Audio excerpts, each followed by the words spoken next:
Today we're going to be talking about biotin for hair loss. Is it effective as it has been claimed to be for years? In fact, it's hard to go and look at any kind of supplements where you don't see biotin itself or combination products that contain biotin that claim that it has been proven to be effective for preventing or treating hair loss.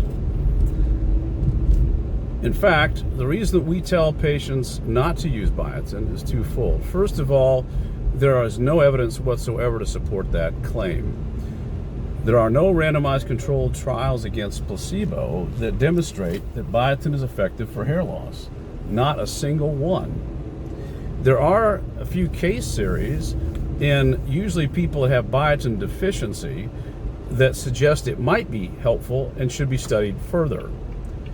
In fact, biotin deficiency isn't the common cause of hair loss. That's called androgenic alopecia.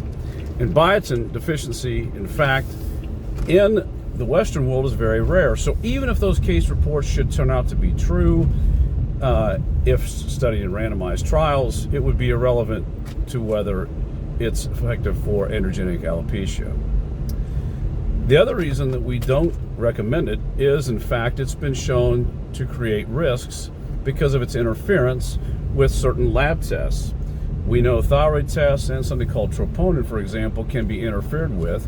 The FDA, in fact, has issued a warning because of at least one documented fatality that arose from a misdiagnosis because of this interference.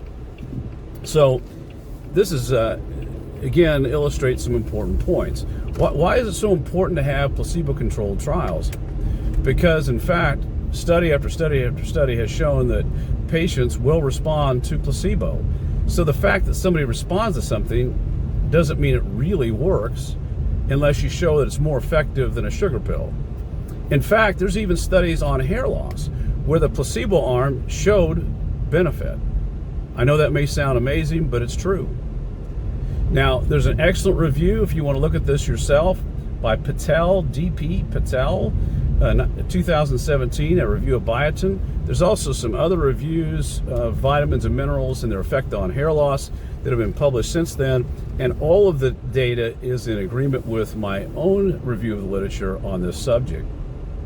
So we recommend that you do not take biotin, not only because it doesn't work, but because it could interfere with other lab tests that you're getting.